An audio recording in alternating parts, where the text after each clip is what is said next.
ఇప్పటి వరకు మీరు చూసారు అంటే ఇప్పుడు మొన్న ఆగస్ట్ తర్వాత వచ్చినటువంటి బలమైన మీటింగ్లు ఇంకా అంతకుముందు జరిగినాయి ఓసీ వర్గీకరణ మీద ఇట్లా లేదు జరగదు. ఇవి ఇప్పుడే వస్తున్నాయి. అంత ఎందుకు మహాలాసుకు మౌనంగా ఉన్నారు అంటే మనము ఘర్షణ పడితే విడిపోతాము, ఎక్కువైతుంది, అది కోర్టు కొట్టేస్తుంది అనే అభిప్రాయంతోనే ఉన్నారు తప్ప ఇప్పుడు మనం ఎందుకు ఇప్పుడు ముందరికి రాకపోతే మనం నోరు ఇప్పకపోతే అభాండాల అబాస్ పాలవుతాం. మనం తినలేదు, తినడానికి తిన్నారని దానికోసానికి ఇప్పుడు యూనిట్ కావాల్సి వచ్చింది. తప్పనిసరిగా మాల మాదిగోళ్ళు యూనిట్ అవుతారు, ఇది కొట్టేస్తారు. మళ్ళా అప్పుడు ఎస్సీలలో మంచి యూనిట్ వస్తుంది. అది ఖచ్చితంగా అంబేద్కర్ ఆశించిన ఆశయాలు, కన్సీరామ్ ఆశించిన ఆశయాలు నెరవేరుతాయి. రాజ్యాంగం యొక్క మూల సూత్రాలు, మౌలిక సూత్రాలు ఏవైతే ఉన్నాయో 341 ఆర్టికల్, హోమోజీనియస్ గ్రూపు, రెసిడెన్షియల్ ఆర్డర్ల గురించి క్లియర్గా చెప్పి సుప్రీంకోర్టే ఓవర్ రూల్ అయిపోయింది, ఓవర్ రూల్ అయితే చేస్తూ ఉందని చెప్పినా కూడా వినకుండా వీళ్ళు బీజేపీని తిప్పికొట్టాల్సినటువంటివి తెలంగాణ రాష్ట్ర ప్రభుత్వం కూడా ఆ యొక్క తీర్పును పూలపల్లెములో పెట్టి వీళ్ళు రిజర్వేషన్లు చేశారు. ఇది చివరికి ఉంటుందా, అసలు నిలుస్తుందా, కేసు పోతుందా? ఇది కొట్టేస్తారు పక్క. ఈ చంద్రచూడ్ తండ్రి వీళ్ళంతా హోమోజినస్ అని కొట్టేశారు, విడదీ రాదని. ఓకే, ఈయన హెట్రోజినస్ అన్నాడు కొడుకు. ఈయన హెట్రోజినస్ అంటే హెట్రోజిన్ అన్న వాళ్ళను 3 గ్రూపులు ఒకే హెట్రోజినస్ అంటే ఎవరికి వారు సపరేట్ సపరేట్. హెట్రోజినస్ అంటే ఏ కులానికి మన 3 గ్రూపులు చెట్లు కుదిస్తే లేదు, కొట్టేస్తారు. మాలోళ్ళ కంటే మాదిగోళ్ళే అభివృద్ధి అయినారు. ఎందుకంటే వాళ్ళకి ఒక లిడ్ క్యాప్ ఉన్నది, మళ్ళా ఇక్కడ ఉన్నది, అన్ని రకాలుగా వాళ్ళే బెనిఫిట్ పొందినారు మాలోళ్ళ కంటే కూడా. కానీ ఒక ఊతపదం అయిపోయింది, ఒక ఊతపదంగా మాలోళ్ళు తిన్నారు అనే దాని మీద ఈ పేపర్లు ఉన్నాయి కదా ఈనాడు, వీళ్ళల్లో అదే పనిగా రాసేవాళ్ళు. ఈనాడులో మాదిగా స్థితి కొంచెం అంటే దాన్ని పెద్దగా చేసేది, ఈ బిఎస్ మీటింగ్ అంటే రాయకపోయేది. కాంశీరామ్ అనేవాడు ఇది మా పెద్ద మూమెంట్ అంటే ఎంఆర్పిఎస్ వచ్చిందంటే ఇది బిగ్గర్స్ మూవ్మెంట్ అని ఆయన తోసిపుచ్చాడు. అవునంట. మొత్తం మీద దళితుల యొక్క విభజన ఇప్పుడు భవిష్యత్తులోనైనా ఈ దళితుల యొక్క ఈ వర్గీకరణ చిచ్చు మానే అవకాశం ఉందా? ఇది ఇప్పుడు ఈ కొట్టేస్తారు, కొట్టేసిన తర్వాత వాళ్ళు కూడా రియలైజ్ అవుతారు ఇది కష్టం, అంబేద్కర్ తో తట్టుకోవడం కష్టం. మాలోళ్ళు మాదిగోళ్ళు మళ్ళా కలయిక వస్తుంది, ఖచ్చితంగా తప్పనిసరిగా వస్తుంది. అది కావాలని మా కోరిక కూడా. కలిసి ఉంటే కలదు సుఖం అనేది ఒక సామెత ఉంటుంది. కలిసి ఉంటేనే బరువు బలహీన వర్గాలకు, లేకపోతే లేదు. యాక్చువల్గా ఎందుకు మహాలక్ష్మి కక్ష అంటే అంబేద్కర్ గారు రిజర్వేషన్స్ తెచ్చారు. అప్పుడు అంబేద్కర్ గారు రిజర్వేషన్ తెచ్చినప్పుడు రాజకీయ రిజర్వేషన్లు 10 years ఓన్లీనే ఉన్నాయి. ఆ ఓన్ అయిన వర్డ్ను తీసేయించినటువంటి వాడు కర్నూలుకు చెందినటువంటి స్వాతంత్ర సమర యోధుడు సర్దార్ నాగప్ప గారు. ఆయన ప్రాచుర్యం లేడు, యాక్చువల్ గా ఆయననే చేసినది. ఆయన మాకు కూర్చోబెట్టని చెప్పి చాలా మేధావి, చాలా మీద. ఆయనకు 12 భాషలు వస్తాయి. ఆయన భార్య అసలు స్వాతంత్ర సమర యోధులలో భార్యాభర్తలు జైలుకు పోయినటువంటి ఫ్యామిలీ. అందరికి జై భీమ్. నేను మీ Anaposara Venkateshwara. Welcome to AB media. ఇప్పుడు నాతో ఒక గ్రేటెస్ట్ పర్సనాలిటీ అంటే తెలుగు రాష్ట్రాల్లో నాకు తెలిసి ప్రతి ఒక్క మీటింగ్లో, ఇప్పుడు మాలలకు సంబంధించిన ప్రతి మీటింగ్లో ప్రత్యక్షమై ఎక్కడనో అంటే ప్రతి రాష్ట్రంలో ప్రతి జిల్లాలో కొంతమంది లీడర్లను తీర్చిదిద్దున్న వ్యక్తి ఎవరైనా ఉన్నారంటే ఖచ్చితంగా అశోకరత్నం సార్ అని చెప్పొచ్చు. 100% నాకైతే మొదటి నుంచి ఇన్స్పైర్గా నిలిచి ఎక్కడ మీటింగ్ ఉన్నా నన్ను ఒక్కరినే కాదు చాలామందిని ప్రోత్సహిస్తూ వాళ్ళ వెన్ను తడుతూ ఖచ్చితంగా మీరు బాగా మాట్లాడుతున్నారో, మీరు మంచి పని చేస్తూ ఉన్నారు అని చెప్పి అనేక సజెషన్లు ఇస్తూ ఈ దేశ అభివృద్ధిలో మాలల యొక్క పాత్ర, దళితుల యొక్క పాత్ర ఎలా ఉండాలి, అసలు నిజంగా మన పూర్వీకులైనటువంటి మా డాక్టర్ బాబాసాహెబ్ అంబేద్కర్ గారు ఏం చెప్పారు, దామోదరం సంజీవయ్య గారు ఏం చెప్పారు, అసలు మొత్తం ఈ దేశ చరిత్ర ఏంది, మాలల చరిత్ర ఏంది అని చాలా అద్భుతంగా వివరించగల నాలెడ్జ్ ఉన్నటువంటి వ్యక్తి. అంతకన్నా ఎక్కువ ప్రతి మీటింగ్లో తెలుగు రాష్ట్రాల్లో ఎంత లాంగ్ అయినా ఈ వయసులో తిరిగి ఇంత గొప్ప పని చేయడం అనేది చాలా గొప్ప విషయం. మీరు చెప్తే నమ్మరు. చాలా బెటర్ అంటే మంచి విలువలు కలిగినటువంటి మంచి నాయకత్వం, మంచి అంటే ఒక చాలామందికి ఏమంటే తాను ఒక్కడే ఎదగాలంటారు. ప్రతి మీటింగ్లో కూర్చుంటాడు కానీ మాట్లాడు, కానీ ఎవరితోనో మాట్లాడిస్తాడు, అనేక విషయాలు చెప్తాడు. ఇలాంటి వాళ్ళు అరుదు కాదు, చాలా తక్కువ. కాబట్టి అందుకనే మీ ముందుకు తీసుకొస్తున్నాను. సార్ నమస్కారం, బాగున్నారా? మీరు అనేక మీటింగ్లలో కనబడతారు, కానీ చాలా మందిని మీరు కనబడకుండా వెనుపెండికి ప్రయత్నం చేస్తారు. మీరు మొదటిసారిగా నాకు అనేక విషయాలు నేను మాట్లాడడానికి కొన్ని విషయాలు ఫోన్ల ద్వారా మీరు కలిసి అనేక రకాలుగా ప్రోత్సహించారు. అనేక మీటింగ్లకు మీరు కిరాయిలు పెట్టి తీసుకుపోతారు, మీ సొంత ఖర్చులతో ఎంతో మందికి ఉపయోగపడతారు. ఏంది మీ కోరిక? నా కోరిక దళితులలో చీలిక వస్తే మారణ హోమం చేస్తారు. దళితుల్లో చీలిక వచ్చిందంటే ఇంకా మాలోలను విడదీస్తారు, మాలోలను అంటారు, మాదిగోళ్ళని అంటారు. అంటే వీళ్ళిద్దరిని విడదీస్తే అంతే కరెక్ట్ అని వాళ్ళకి తెలుసు ముందే. తెలుసు. సరే, ఈ ఈ పదం కన్నా ముందు అసలు యాక్చువల్గా మీరు ఎక్కడుంటారు అంటే అనేక విషయాలు చర్చించుకునే ముందు అసలు మీ బ్యాక్గ్రౌండ్ ఏంది, అసలు మీకు అందరికి మా ప్రజలకు చెప్పండి. ఏవిఎం మీడియా ప్రేక్షకులు, మీ ఎడ్యుకేషన్ క్వాలిఫికేషన్, మీరు ఏం చేస్తున్నారు? నాది సొంత ఊరు నందికొట్కూరు టౌన్, సార్. కర్నూలు జిల్లా, ప్రస్తుతం నంద్యాల జిల్లా. సార్. నేను బిఎస్సి అగ్రికల్చర్ తిరుపతిలో చదువుకున్నాను. సార్. చదువుకునేటప్పుడు మేము చదివేటప్పుడు స్కాలర్షిప్స్ 600 వచ్చేటివి. ఓకే. అందరూ డ్రాప్ అయ్యేటటువంటి వాళ్ళు 600 వస్తే అప్పుడు పూర్ బాయ్స్ హాస్టల్స్ లేవు సార్. కాలేజీ హాస్టల్స్ ఉన్నాయి. 3 నెలలకు మెస్ బిల్ కడతారు, అందరు వెళ్ళిపోతారు.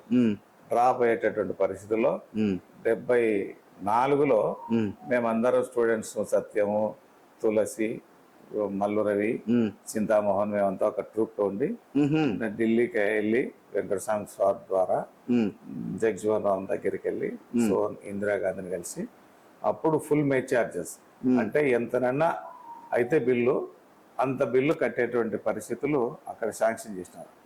74 నుంచి వెంకటస్వామి వివేక్ సార్ వాళ్ళ ఫాదర్ జి వెంకటస్వామి గారు. ఓకే. ఓకే. వెన్నుండి వెనకుండి నడిపించినటువంటి మహానుభావుడు ఆయన. అవును, తెలుసా మీకు వెంకటస్వామి గారు? బాగా తెలుసు. మీరు ఫాలో కూడా అయ్యేవారు అనమాట? నాకు వెంకటస్వామి గారితో 71 నుంచి పరిచయం. ఎందుకంటే నేను అప్పుడు డబ్బులు లేక డిస్కంటిన్యూ అయినాను. ఓకే. ఎవరో ఒకరు తీసుకొని ఆయన దగ్గరికి వెళ్ళారు. అప్పుడు ఆయన వైస్ ఛాన్సలర్స్ ను మాట్లాడి మాకు మళ్ళీ రీఅడ్మిషన్ ఇప్పించాడు. అప్పటి నుంచి ఆయనతో సంబంధాలు ఆ కుటుంబంతో నాకున్నాయి. Okay sir. అయితే సార్, ఇప్పుడు ఎస్సీ ఆగస్టు వర్గీకరణ చేసుకోవచ్చు అని చెప్పి సుప్రీంకోర్టు తీర్పిచ్చిన సందర్భంగా ఆగస్టు 1వ తారీఖు నుంచి అనేక మీటింగ్ మాలలు చేస్తూ ఉన్నారు. ఆ మాలల మీటింగ్లో మీరు అనేక విషయాలు చాలా మందికి, సరిపల్ల రాజేష్ కావచ్చు, నాకు కావచ్చు, ఇంకెంతో మందిని, అంటే మాకు తెలియకుండా ఇంకెంతో మందిని చేశారు. అనేక రకాలుగా మీరు ఆర్థికంగా కావచ్చు, లేకుంటే నాలెడ్జ్ పరంగా మీరు తోడుగా ఉంటున్నారు. అయినా మీరు ఎన్ని ప్రోగ్రామ్ చేసినా ఎస్సీ వర్గీకరణ తెలుగు రాష్ట్రాల్లో జరగడానికి వీలవుతా ఉన్నది. అంటే జరగడానికి అవకాశాలు వచ్చినా తెలుగు రాష్ట్రాల్లో మొత్తం జరిగిపోతా ఉన్నది. అసలు మీరు ఎలా అబ్జర్వ్ చేస్తారో, ఏం మాట్లాడతారు దీని గురించి? అసలు ఎప్పుడైతే ఉషా మెహ్రా కమిషన్ ఇచ్చినటువంటి దాన్ని కూడా కొట్టివేసిందో కోర్టు, ఎన్వి రమణ గారు డిలే కంటిన్యూషన్ 3 నెలలు అయితే కోర్టు ఇవ్వకూడదు. ఓకే. కానీ ఎప్పుడైతే జూపూడి ప్రభాకర్ రావు ఆంధ్రప్రదేశ్ సపరేట్ స్టేట్ అయిన తర్వాత చంద్రబాబు మాలల పాపులేషన్ ఏపీలో ఉన్నదని వీళ్ళిద్దరికి కమిషన్ మెంబర్ గా SC commission chairman Jupudi Prabhakar కు కారం శివాజీకి ఎస్సీ కమిషన్ చైర్మన్ ఇచ్చాడు. ఈయనకు ఎస్సీ కార్పొరేషన్ చైర్మన్ ఇచ్చి బాగా డెవలప్మెంటల్ కూడా బాగా చేశాడు చంద్రబాబు గారు. ఈయన ఎక్కువయ్యేటప్పటికి ఈయన ఏ ట్రబుల్లో ఇరుక్కుపోయినాడు. దాన్ని ఆసరాగా తీసుకుని వస్తావా రావని ఆయన బెదిరించుంటారు నాకు తెలిసి. అప్పుడు ఆయన వైసీపీలో పోయేటప్పటికి వీళ్ళందరూ కలిసి మాలలను ఎప్పుడైనా కానీ మనకు ఉండరు, ఎప్పుడైనా దూరం అవుతారు అనే అభిప్రాయంతో ఆ కక్షతో వర్గీకరణ చేయాలనేటువంటి కుట్రతో చంద్రబాబు నాయుడు, ఎన్వి రమణ ఢిల్లో కన్వెన్షన్ ఇప్పించి, ఎన్వి రమణ పాత్ర దీంట్లో చీఫ్ జస్టిస్ కనుక చాలా ఎక్కువ ఉన్న వర్గీకరణ. అట్లా ఈ వర్గీకరణ దాన్ని ఇప్పుడు 341 ఆర్టికల్ను చేయలేరు కనుక ఏ విధంగా అయితే వీళ్ళలో మళ్ళా వర్గ వైషమ్యాలు ఏర్పాటు చేస్తే బాగుంటుందని అప్పటి నుంచి వీళ్ళు చేశారు. మెయిన్ కమ్మలకు ఎందుకు ద్వేషం పుట్టిందంటే కారంచేడులో ఉన్నటువంటి తేళ్ల ఫ్యామిలీ మాదిగ కమ్యూనిటీ ఉంటే వాళ్లకు పంచాయతీలు చేస్తున్నారు.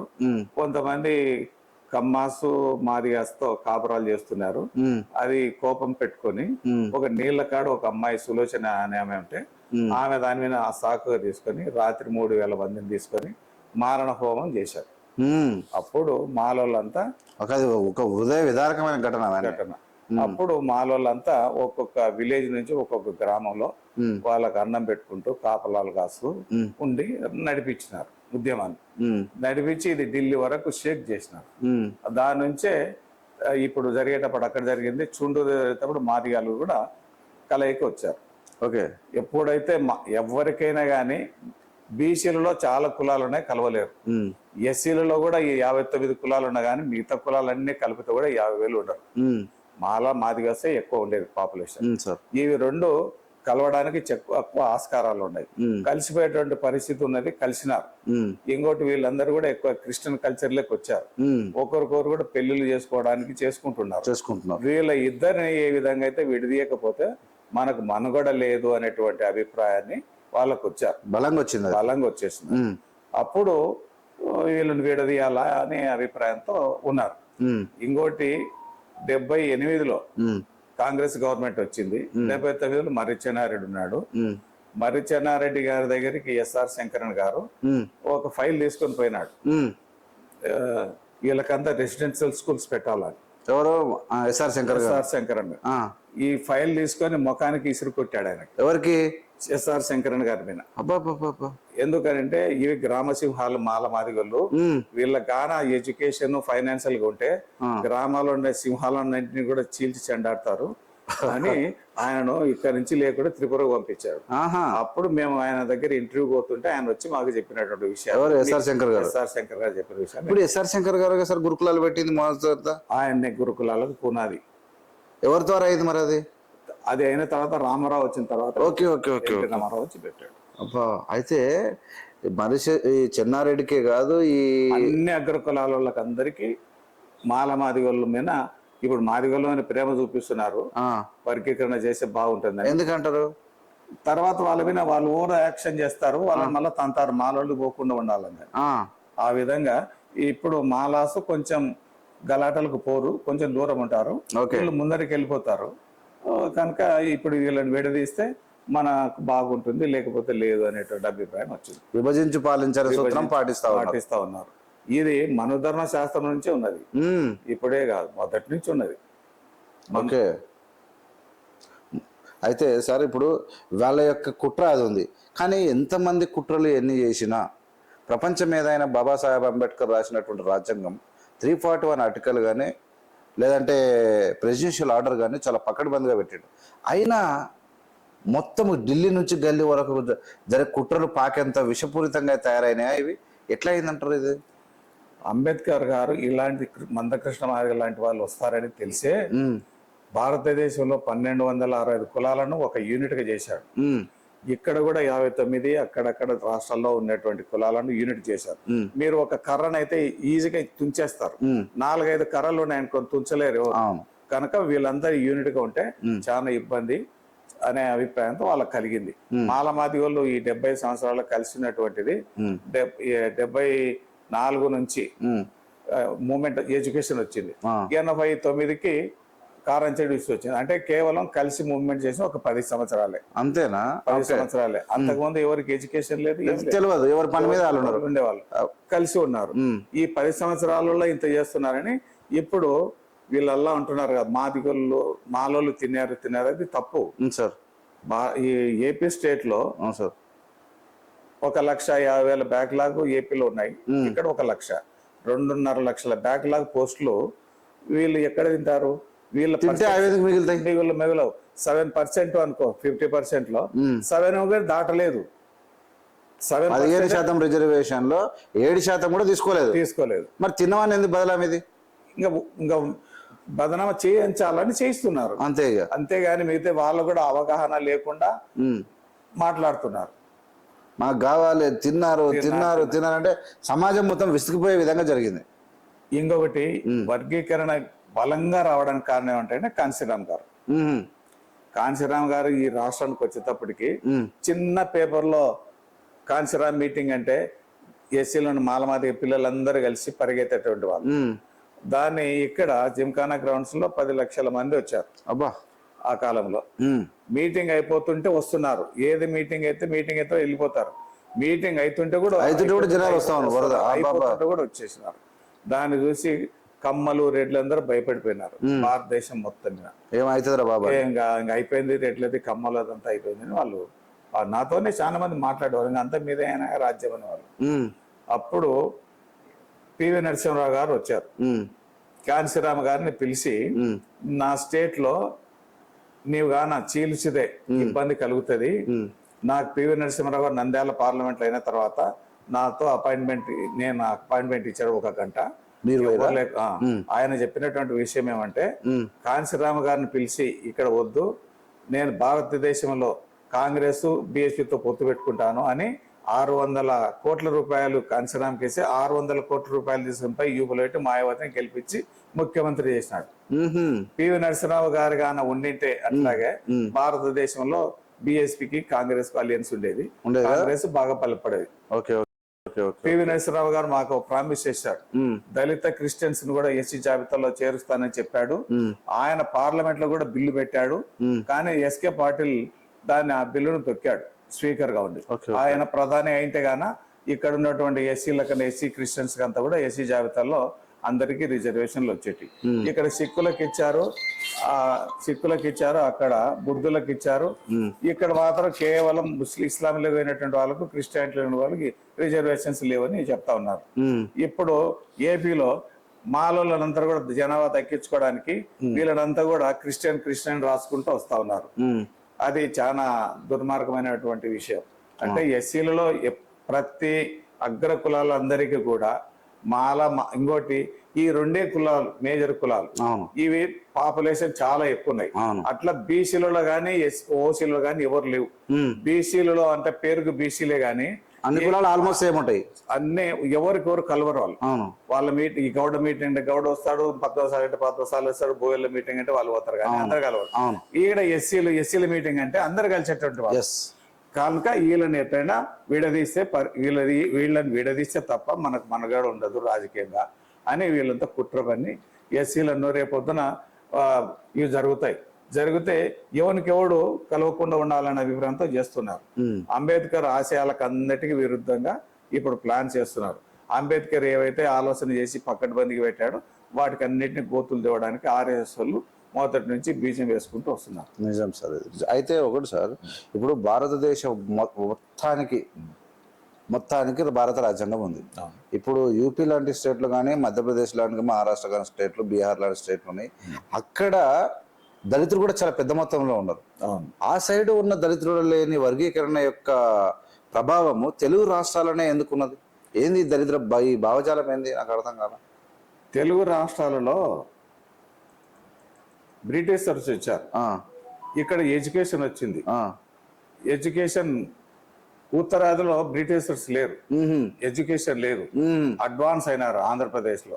అందులో ఇరిగేషన్ ఫెసిలిటీస్ ఇవన్నీ ఎక్కువ ఉన్నాయి, చదువుకున్నటువంటి వాళ్ళు ఎక్కువ ఉన్నారు. కనుక వీళ్ళ మాలమాత చైతన్యం అక్కడ ఉత్తరాదికులకు రాలేదు. కనుక ఉత్తరాదిలో ఉన్నటువంటి చెమర్స్ పాపులేషన్ ఎక్కువ ఉన్నది. ఇప్పుడు ఆ చెమర్స్ ఇదే జడ్జిమెంట్ గాన పోస్ట్ పోన్ చేయకుండా ఫిబ్రవరిలో ఇచ్చింటే అక్కడ బీజేపీ రాదు, ఇక్కడ చంద్రబాబు రాడు. అది సార్ తర్వాత ఎన్నికల తర్వాత చాలా ప్లాన్ ప్రకారం జడ్జిమెంట్ ఇచ్చారు. అప్పుడు రిజర్వ్ చేసినారు, ఎలక్షన్ అయిన తర్వాత దాన్ని అనౌన్స్ చేయించారు. ఇప్పుడు మీకున్న అనౌన్సెస్ ప్రకారం మనం ఎవరు చెప్పినా వినకుండా మాలలు కూడా పెద్ద ఎత్తున సింహగర్జన జింక మన పరేడ్ గ్రౌండ్ లో చేసారు. లక్షల మంది వచ్చారు. నాకు సుమారుగా 7 లక్షల మంది అటెండ్ అయిన పరిస్థితి. ఆంధ్రలో కూడా అనేక మీటింగ్లు కండక్ట్ చేశారు. అంటే రాజ్యాంగం యొక్క మూల సూత్రాలు, మౌలిక సూత్రాలు ఏవైతే ఉన్నాయో 341 ఆర్టికల్, హోమోజీనియస్ గ్రూపు, రెసిడెన్షియల్ ఆర్డర్ల గురించి క్లియర్గా చెప్పి సుప్రీంకోర్టే ఓవర్ రూల్ అయిపోయింది, ఓవర్ రూల్ అయితే చేస్తూ ఉందని చెప్పినా కూడా వినకుండా వీళ్ళు బీజేపీని తిప్పికొట్టాల్సినటువంటివి తెలంగాణ రాష్ట్ర ప్రభుత్వం కూడా ఆ యొక్క తీర్పును పూలపల్లెంలో పెట్టి వీళ్ళు రిజర్వేషన్లు చేశారు. ఇది చివరికి ఉంటుందా? అసలు నిలుస్తుందా? కేసు పోతుందా? ఇది కొట్టేస్తారు పక్కా. ఈ చంద్రచూడ్ తండ్రి వీళ్ళంతా హోమోజినస్ అని కొట్టేశారు, విడదీ రాదని. ఈయన హెట్రోజినస్ అన్నాడు కొడుకు.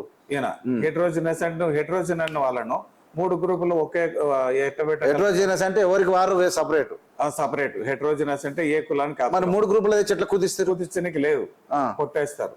తర్వాత ఇంపారికల్ డేటా అన్న 2011 జనాభా ఎట్లా తీసుకుంటావు, లేటెస్ట్ జనాభా తీసుకోవాలి. తీసుకొని ఇప్పుడు డెవలప్ అయినదంట యాక్చువల్ గా అసలు జనాభా తీసుకోవాలకన్నా ఇంకా అలా స్థితిగతులు తీసుకోవాలి కదా పదమైన. జనాభా తీసుకోవాలి, ఎవరు ఎడ్యుకేషన్ లో ఉన్నారు. దీనిలో మాలోల కంటే మాదిగోళ్ళే అభివృద్ధి అయినారు. అవును. ఎందుకంటే వాళ్ళకి ఒక లిడ్ క్యాప్ ఉన్నది, మళ్ళా ఇక్కడ ఉన్నది, అన్ని రకాలుగా వాళ్ళే బెనిఫిట్ పొందినారు మాలోళ్ళ కంటే కూడా. కానీ ఒక ఊతపదం అయిపోయింది. ఒక ఊతపదంగా మాలోళ్ళు తిన్నారు అనే దాని మీద ఈ పేపర్లు ఉన్నాయి కదా ఈనాడు, వీళ్ళల్లో అదే పనిగా రాసేవాళ్ళు. ఈనాడులో మాదిగా స్థితి కొంచెం అంటే దాన్ని పెద్దగా చేసేది, ఈ బిఎస్ మీటింగ్ అంటే రాయకపోయేది. కాంశీరామ్ అనేవాడు ఇది మా పెద్ద మూమెంట్ అంటే ఎంఆర్పిఎస్ వచ్చిందంటే ఇది బిగ్గర్స్ మూమెంట్ అని ఆయన తోసిపుచ్చేట. అవునంట.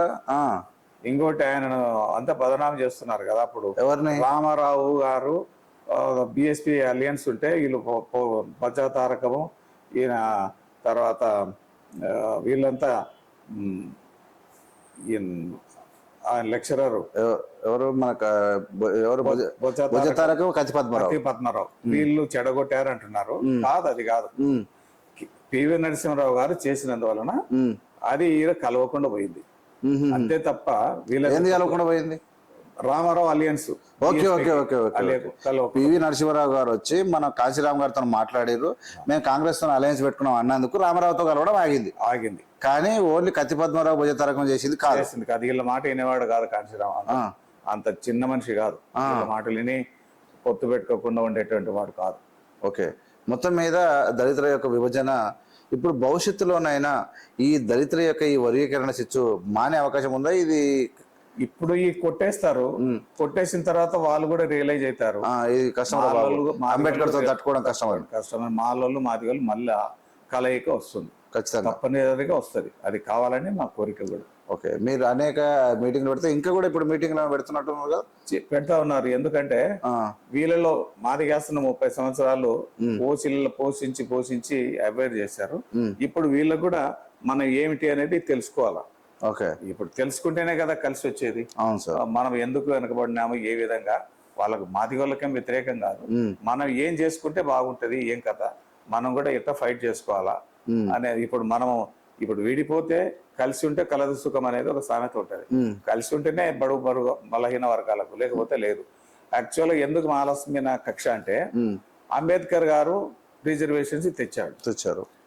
అప్పుడు అంబేద్కర్ గారు రిజర్వేషన్ తెచ్చినప్పుడు రాజకీయ రిజర్వేషన్లు 10 years ఓన్లీనే ఉన్నాయి.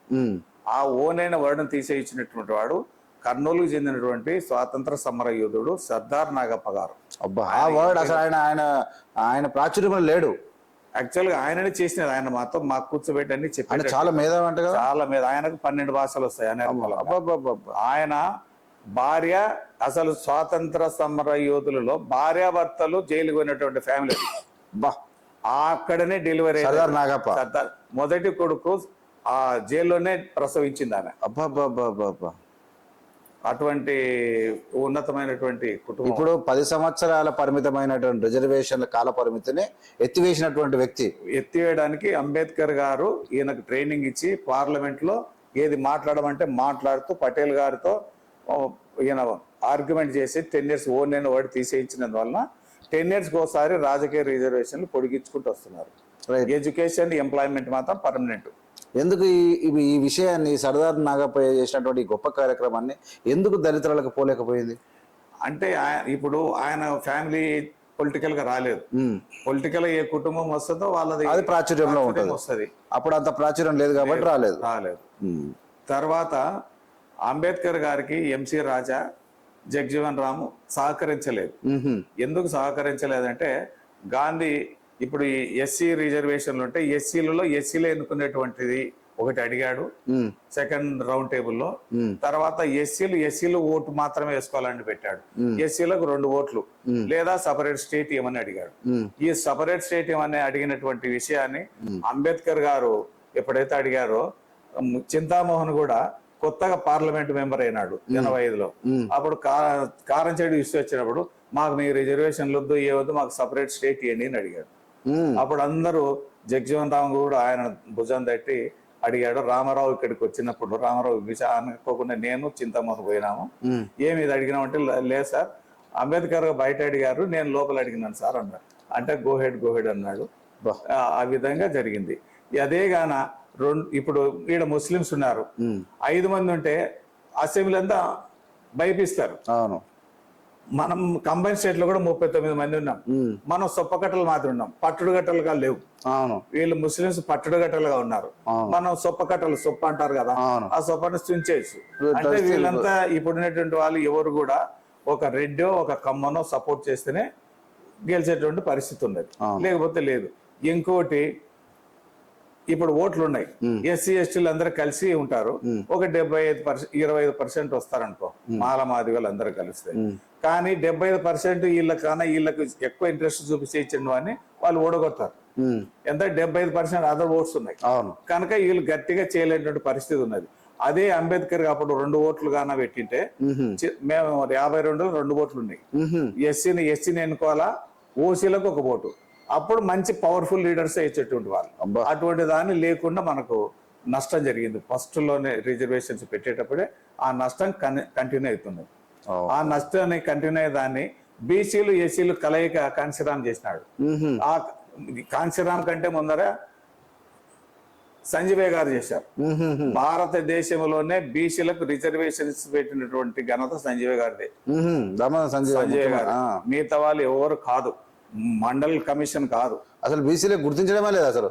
అక్కడ కర్నూలు జిల్లాలో 7 అసెంబ్లీలు ఉంటే ఒక్క రెడ్డి లేకుండా మొత్తం ఒక దాంట్లో గుడోన్ల బోయ బీసీ ఎడ్యుకేటెడ్, ఆయన అడ్వకేట్, ఒక ఆయన పత్తికొండల నర్సప్ప, ఆయన అడ్వకేటే, ఒక అడ్వకేటు కర్నూలులో ముస్లిం, తర్వాత ఎంజీ వాళ్ళను, వీళ్ళందరినీ కూడా కలయిక చేసి బీసీలంతా కలయిక చేసి వీళ్ళకంతా రిజర్వేషన్ పెట్టినటువంటి ఘనత సంజయ్ గారిదే.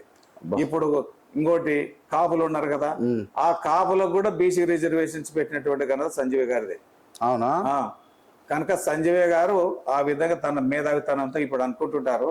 సంజయ్ గారు ఇంటెలిజెన్స్ మ్యాన్. ఆయన చదివేటప్పుడు 100కి 100 మార్కులు ఎస్ఎస్సీలో వచ్చినటువంటి మనిషి. అబ్బా. 2nd ర్యాంక్ అనేది. మొదటి ర్యాంకు ఎక్కడ ఆయన Kurnool municipal high school. Kurnool municipal. ఇంకోటి ఏంటంటే కర్నూలు జిల్లాలో కర్నూలు పార్లమెంట్లకంతా అమెరికన్ బ్యాప్టిస్ట్ మిషన్స్ మాదిగలను అడాప్ట్ చేసుకున్నారు. నంద్యాలలో ఎస్పీసీ వాళ్ళు వచ్చేసి మాలల్స్ను అడాప్ట్ చేసుకున్నారు. మిషనరీస్ కూడా ఇక్కడ డెవలప్మెంట్ మాదిగోళ్ళని చేశారు, అక్కడ డెవలప్మెంట్ మాలోళ్ళని చేశారు. కడప, కర్నూలు ఆ ఏరియాలో వీళ్ళు కూడా ఆ విధంగా అడాప్ట్ చేసుకుని డెవలప్ చేసుకుంటూ వచ్చారు. ఏది ఏమైనా కానీ ఎడ్యుకేషన్ మాత్రం మిషనరీస్ నుంచి మాత్రమే వీళ్ళకి వచ్చింది. మొత్తం భారతదేశంలో కూడా ఇప్పుడు వీళ్ళంతా తిడతా ఉన్నారు కదా మిషనరీస్ అంతా, వాళ్ళు వచ్చినందువల్లనే మనుషులుగా గుర్తించి చదువు వచ్చింది అన్ని కులాలకి. ఇక్కడ కూడా ఎందుకు తెలంగాణలో వెనకబడినారంటే ఇక్కడ ఉర్దూ మీడియం ఉండింది. ఆంధ్రప్రదేశ్ అయిన తర్వాతనే ఆ ఉర్దూ మీడియం కూడా పోతే చెప్తారు, ఇంటికి వచ్చి చెప్పేతో లేరు, సపరేట్ పిలిచి ప్రోత్సహిస్తూ లేరు చెప్పడం, చదువుకోమని. అక్కడ మిషనరీస్ వచ్చినారు, వాళ్ళు పోయినారు, వాళ్ళు డెవలప్ చేసినారు ఎడ్యుకేషన్. ఇది వాస్తవం. మీరు చూస్తున్నారు సార్, ఇప్పుడు కాదు, రిజర్వేషన్ వర్గీకరణ పోరాటం 1990లో స్టార్ట్ అయినా ఇప్పటి వరకు మీరు చూసారు. అంటే ఇప్పుడు మొన్న ఆగస్ట్ తర్వాత వచ్చినటువంటి బలమైన మీటింగ్లు ఇంకా అంతకుముందు జరిగినాయి ఓసీ వర్గీకరణ మీద? ఇట్లా లేదు, ఇవి ఇప్పుడే వస్తున్నాయి. అంత ఎందుకు మాలాసుకు మౌనంగా ఉన్నారు అంటే, మనము ఘర్షణ పడితే విడిపోతాము, ఎక్కువైతుంది, అది కోర్టు కొట్టేస్తుంది అనే అభిప్రాయంతోనే ఉన్నారు తప్ప, ఇప్పుడు మనం ఎందుకు ఇప్పుడు ముందరికి రాకపోతే, మనం నోరు ఇప్పకపోతే అభాండాల అబాస్ పాలవుతాం. మనం తినలేదు, తినడానికి తిన్నారని దానికోసానికి ఇప్పుడు యూనిట్ కావాల్సి వచ్చింది. తప్పనిసరిగా మాదిగోళ్ళు యూనిట్ అవుతారు, ఇది కొట్టేస్తారు. మళ్ళా అప్పుడు ఎస్సీలలో మంచి యూనిట్ వస్తుంది. అది ఖచ్చితంగా అంబేద్కర్ ఆశించిన ఆశయాలు, కాంశీరామ్ ఆశించిన ఆశయాలు నెరవేరుతాయి. అయితే తెలుగు రాష్ట్రాల్లో చేసే ముఖ్యమంత్రుల యొక్క ఆటలు ఏం సాగవు. ఖచ్చితంగా కోర్టు ఎవరి చేతిలో కూడా అంబేద్కర్ గారు పెట్టలేదు. ఖచ్చితంగా అంబేద్కర్ గారు రాసినటువంటి రాజ్యాంగం ప్రకారం ఎవరు కూడా దళితులను వేరు చేసే దమ్ము లేదు. ఇప్పుడు మోడీ గారిని చేయమనండి, ఇప్పుడు ఈయన చెప్తున్నాడు కదా, ఈయన వచ్చి ఒకలేడు ఏడ్చిపోయినారు కదా, పార్లమెంట్ లో పెట్టమను ధైర్యం ఉంటే. అక్కడ చెమ్మర్స్ ఎంబడిబడి కొడతారు వీళ్ళు, వాళ్ళంతా వాళ్ళు యూనిటీగా ఉండాలని వాళ్ళు ఉన్నారు, వీళ్ళు చెడగొట్టాలని వీళ్ళు ఉన్నారు. ఇప్పుడు కాంగ్రెస్ పార్టీ ఒకటి పెట్టింది, జనాభా లెక్కలు తీయండి, బీసీలకు చేయండి అని అంటారు.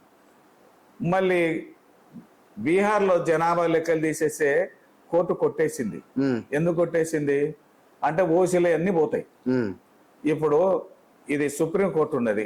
సుప్రీం కోర్టులో విచిత్రమైనటువంటి కొలీజియం ఎట్లా పెడతారు? ఇన్ని 75 సంవత్సరాలైనా వాళ్ళ కొడుకులైనా ఎన్నుకునేది ఎన్నుకుంటారు. అది బ్రాహ్మణ అగ్రహారం అయిపోయింది. బ్రాహ్మిన్స్ దేశంలో అగ్రహారం సుప్రీం కోర్టు. వాళ్ళు ఏం చెప్తే అదే ఇప్పుడు ఆల్ ఇండియా సర్వీస్ పెట్టమని మేము అడుగుతా ఉన్నాం. జ్యుడిషియరీ ఆల్ ఇండియా సర్వీస్ పెట్టు, IAS IPS పెట్టినారు, సిమిలర్ గా పెట్టండి దాన్ని. ఇప్పుడు ఇంకోటి దొడ్డిదారిన ఇప్పుడు లాటరల్ సిస్టమ్ తీసుకొస్తున్నారు. ఇప్పుడు బాగా వినండి, ఎస్సీలలో మాలమాది సోదరులారా బాగా వినండి. ఇప్పుడు సెంట్రల్ గవర్నమెంట్ లో జాయింట్ సెక్రటరీ క్యాడర్ లో ఇప్పుడు IAS IPS వాళ్ళు చాలా తక్కువ ఉన్నారు ఓసీలలో కూడా. దీన్ని ఏ విధంగా తీసుకోవాలంటే RSS వాళ్ళ ఇప్పుడు RSS వాళ్ళందరూ కూడా కాలేజీలో ఉన్నటువంటి ప్రొఫెసర్స్ అందరూ తీసుకొచ్చి లాటరల్ అపాయింట్మెంట్స్ అన్ని సెక్రటరీస్ జాయింట్ సెక్రటరీ పోస్టులు ఇప్పుడు దాదాపు 40 నింపారు. ఇది చాలా కుట్ర. ఇది దేశంలో ఎక్కడ లేనటువంటి విధంగా దొడ్డిదారిన ఈ విధంగా అయితే జడ్జిమెంట్ ఇప్పించారు. దొడ్డిదారిన IAS వాళ్ళను చేర్చుకుంటా IAS హోదా ఇస్తా ఉన్నారు వాళ్ళు. ఇది చాలా ప్రమాదకరమైనటువంటి ఇది. మొత్తం రాజ్యాంగ వ్యవస్థ అంబేద్కర్ ఏవైతే చేశాడో రాజ్యాంగాన్ని ఏ విధంగా తూట్లు పొడవాలో ఆ విధంగా చేస్తా ఉన్నారు. ఇప్పుడు వాళ్ళకందరూ కొందరు అంటుంటే RSS ఈ అంబేద్కర్ రాజ్యాంగం మాకు కోసం మనోధర్మ శాస్త్రం రాసిన రాజ్యాంగం కావాలా అంటారు కొంతమంది మాట్లాడుతున్నారు బహిరంగంగా. ఇప్పుడు ఈయన పవన్ కళ్యాణ్ గారు ఉన్నారు, ఆయన ఉన్నారు. ఆయనకు ఎప్పుడు ఏం మాట్లాడతాడో ఆయనకే తెలియదు. ఆయన వేషాధారణ ఏందో, ఆయన మాయావతి కాళ్ళు మొక్కినా ఫస్ట్ అదే తర్వాత CPM CPI వాళ్ళు నాకు ఆదర్శం అన్న వ్యక్తి ఇలా కాషాయ బట్టలు కట్టుకుని మొత్తం తిరుగుకుంటా నరేంద్ర మోడీ కన్నా ఎక్కువ చేస్తా ఉన్నాడు పవన్ కళ్యాణ్. ఆయనకు మనస్సు స్థిరమైన మనస్సు కాదా మనిషి, చంచలమైన మనస్సు. ఇప్పుడు మనోధర్మ నిన్న మీటింగ్ పెట్టిండు, పార్టీ మీటింగ్ పెడతాడు. మనోధర్మ శాస్త్రాన్ని పాటిస్తే ఆయన కూడా వాళ్ళ ఊడిగం చేయాల్సిందే కదా. ఇక్కడ ఉన్న కమ్మారెడ్లు కూడా రాజ్యాధికారంలో రాలేరు కదా. అప్పుడు రెడ్లు వైశ్యులు రాజులు బ్రాహ్మిన్సే ఉంటారు, వీళ్ళందరూ శూద్రులే కదా. కమ్మాల రెడ్లు కూడా శూద్రులే. ఆర్థికంగా ఉండి ఇప్పుడు ఓసీలు అయినారు కానీ ఆర్థికంగా లేకపోతే లేదు కదా. ఇప్పుడు ఆయనకు అసలుకు ఈ మనోధర్మ శాస్త్రంలో ఇది సనాతన ధర్మం అనేది ఆయనకు అసలు తెలియదు. సనాతన ధర్మం ఫ్యాషన్ అయిపోయింది. సనాతన ధర్మం కాపాడుతుంటాడు ఆయన. అసలు ఎక్కడ పవన్ కళ్యాణ్ ఒక ఆయన చెప్పిండు, నేను ఇంటర్మీడియట్ చదువుకున్నా, డిగ్రీ చదవలేకపోయినా, నీకు ఇంటర్మీడియట్ చదువుకున్నా నీకు ఇంకేం తెలుస్తుంది అనేది మాకు అంత అర్థమవుతుంది. అసలు ఇప్పుడు మందకృష్ణ మాదిగకు చదువు రాదు కనుకనే ఈ విధంగా చేస్తున్నాడు. ఈయనకు సగం చదువు వచ్చినాడు. ఈయన పూర్తి చదువు రానివాడు కాదు, పూర్తి చదివినోడు కాదు, సగం మిడిమిడి జ్ఞానం ఉన్నటువంటి మరి PG PhD చేసిన అంత తొగ పట్టుకొని తిరుగుతూ పవన్ కళ్యాణ్ అంటే పడి చచ్చిపోతురుగా. ఇది సినిమా పిచ్చోళ్ళు ఉన్నారు. ఎన్ని రోజులు ఉంటారు సినిమా పిచ్చోళ్ళు? కొద్ది రోజులు ఉంటారు, పోతారు. కానీ సినిమా పిచ్చి కన్నా దేశభక్తి ఇంపార్టెంట్ కదా. ఇప్పుడు ఉండాలి కదా దేశభక్తి అనేది. ఇప్పుడు సన్నగిలింది. ఇప్పుడు మళ్ళీ మొదలు కావాల్సినటువంటి పరిస్థితులు వస్తాయి. ఇప్పుడు ఎప్పుడైతే ఇది ఎస్సీలలో యూనిట్ వస్తుందో మళ్ళీ ఆటోమేటిక్ గా పవర్ఫుల్ మీద ఎస్సీలలో యూనిట్ వచ్చే అవకాశం ఉంది. ఖచ్చితంగా వస్తుంది. రియలైజ్ అయితే రాజ్యాంగం ఏం చెప్తుంది, చట్టాలు ఏం చెప్తున్నాయి, అవకాశ రాజకీయ నాయకులు ఏం చేస్తున్నారు అనేది మాలమాదిలకు అర్థమైందా? ఇప్పుడు అది చెప్పడమే మాలల యొక్క ఉద్దేశం. ఓకే, ఇప్పుడు మీటింగ్ పెట్టేది కూడా మన రాజ్యాంగాన్ని ఎట కాపాడుకోవాలా, వాళ్ళు ఏ విధంగా మనల్ని దెబ్బ కొడతా ఉన్నారని చెప్పుకుంటూ వీళ్ళు అవేర్ అవుతారు. వాళ్ళు ఆల్రెడీ ఇప్పుడు వాళ్ళు మాదిగ కమ్యూనిటీ కూడా సోదరులు కూడా అవేర్గా ఉన్నారు. ఇప్పుడు అందరు మొదలు పెట్టారు కదా మందకృష్ణ తిట్టడానికి. మీ ఛానల్ నుంచి కూడా ఎంతమంది తిడుతున్నారు, వాళ్ళకు రియలైజేషన్ వచ్చేసింది. రేపొద్దున ఇది కొట్టేసేసి అందరం మళ్ళీ కలుసుకుందాం అంటారు. ఇప్పుడు అందరు కూడా ఇప్పుడు మాదిగ క్యాస్టులు ఇంటర్ క్యాస్ట్ మ్యారేజెస్ ఈ వర్గీకరణ వచ్చిన తర్వాత తగ్గినాయి. లేకపోతే చాలా మంది చేసుకునేటువంటి వాళ్ళు ఇప్పుడు చర్చెస్ పోయే వాళ్ళకు యా కులం ఏముంటది అనే స్టేజ్ కొందరు అందరూ చేసుకున్నారు. చేసుకుంటే చాలా స్టార్ట్ చేస్తారు. ఇప్పుడు వర్గీకరణ అనే దాని మీద కొంత ఈయన విడిపోయినాడు. ఇంకోటి విచిత్రం చూడండి సోదరులారా, ఈడబ్ల్యూసీ పెట్టారు. నువ్వేమో మెరిట్ అని మాట్లాడతారు. ఈడబ్ల్యూసీ లో ఇక్కడ ఉన్నారు. ఈడబ్ల్యూసీ లో మెరిట్ ఎస్సీలకు ఎస్టీలకు అంటే తక్కువ మార్కులు వచ్చే వాళ్ళకు ఈడబ్ల్యూసీ వచ్చేస్తుంది. ఈడబ్ల్యూసీకి ఏమేమో ఇన్కమ్ 8 లక్షలంట. ఇక్కడనేమో బీసీలకు 5 లక్షలు, ఏసీలకు 2 లక్షల. ఇదేంటి తారతమ్యం? ఎంత డేంజరస్.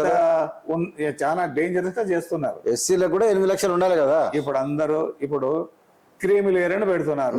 ఇదంతా రాను ఈ రిజర్వేషన్స్ ఎత్తేయాలి. ఈ ఎత్తేయాలంటే ఏం చేయాలా? మాలమాదిగలో లిగాడి పెట్టాలి.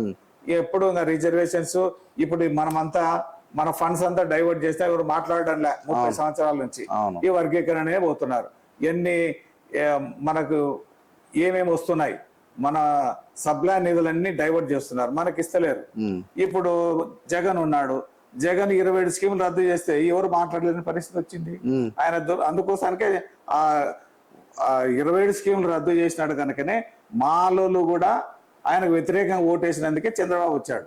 అది చంద్రబాబు గారు గ్రహిస్తలేడు. ఒకవేళ ఈయననే ఇట్లనే చేసినాడంటే వర్గీకరణ చేసి 10 సంవత్సరాలు ఇంట్లో కూర్చున్నాడు చంద్రబాబు. ఇప్పుడు మళ్ళా సేమ్ పరిస్థితులు ఆసన్నమవుతాయి.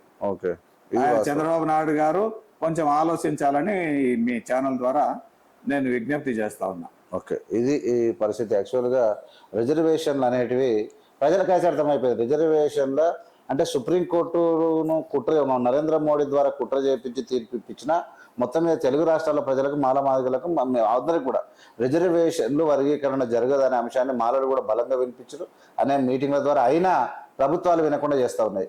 న్యాయవాట పంచుకోనికి మొత్తం మన ఒడ్ల కుప్పర సంచులు పంచుకున్నట్టు లేకుంటే భూములు పంచుకున్నట్టు పంచడానికి ప్రయత్నం చేసినటువంటి ఈ విధానం ఖచ్చితంగా రాజ్యాంగ మూల సూత్రాలకు విరోధంగా గుడ్డల పెట్టు కాబట్టి ఖచ్చితంగా ఇవి కొట్టుడు పోయే ఆస్కారమే ఎక్కువ ఉంది. మళ్ళీ భవిష్యత్తులో ఇప్పుడు కనుక కొట్టుడు పోతే భవిష్యత్తులో మాలమాదిగలు ఏకమై పెద్ద ఎత్తున ఒక స్ట్రాంగ్ అయిన ఉద్యమం చేసి ఈ భారతదేశ నిర్మాణానికి పనిచేసే అవకాశాలు కనబడుతున్నాయి పుష్కలంగా అని చెప్పి ఇంకా అనేక విషయాలను.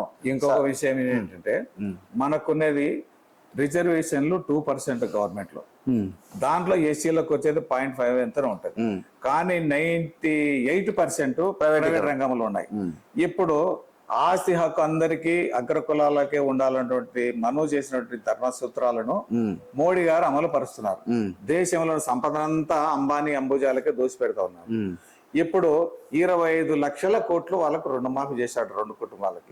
భారతదేశంలో ఈ మొత్తం కాంగ్రెస్ గవర్నమెంట్ రైతు రుణమాఫీ చేసే 1.75 లాక్స్ క్రోర్స్ అంటే 1,75,000 కోట్లు మాత్రమే భారతదేశంలో ఉన్న రైతులకు అందరికి రుణమాఫీ చేస్తే అంత అయింది.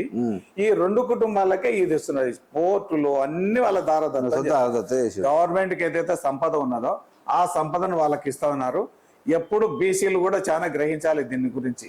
మీరంతా కూడా బీజేపీ దాని మీద మోజుల పడి హిందూ అనే దాని మీద పోతున్నారు సోదరులారా, చాలా డేంజరు. ఇప్పుడు ఉన్నటువంటి ఇది గాన ఎత్తేస్తే మీరు అందరూ కూడా మళ్ళీ ఊడిగం చేయాల్సిన పరిస్థితులు వస్తాయి. మొత్తం ఎంప్లాయ్మెంట్ అంతా కూడా ఓసీల చేతిలో బ్రాహ్మణ్స్, వైశ్యాసు, క్షత్రియులు ఈ 3 మాత్రమే సంపదనంతా ఆక్రమించాలని పాత కాలానికి తీసుకుపోవడానికి ప్రయత్నం చేస్తా ఉన్నారు.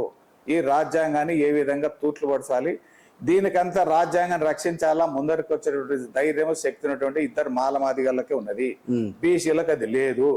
కనుక వీళ్ళను ఎప్పటికైనా వీళ్ళని విడదీసేస్తేనే మనము వీళ్ళు ముందరికి వస్తా ఉన్నారు. కనుక వీళ్ళు గాన కలిసి ఉంటే వీళ్ళ ఎంబడి కొంతమంది బీసీలు కొంతమంది ముస్లిమ్స్ వస్తారు. ముస్లిమ్స్ లో కూడా బీసీలు ఎస్సీలే కన్వర్ట్ అయినటువంటి వాళ్ళు. వాళ్ళ ముక్కులు చూడండి, మొద్దు ముక్కులు ఉంటాయి అందరి ముస్లిమ్స్ లో కూడా. కలర్ కూడా వేరే ఉంటుంది చూడండి, బాగా అబ్జర్వ్ చేయండి.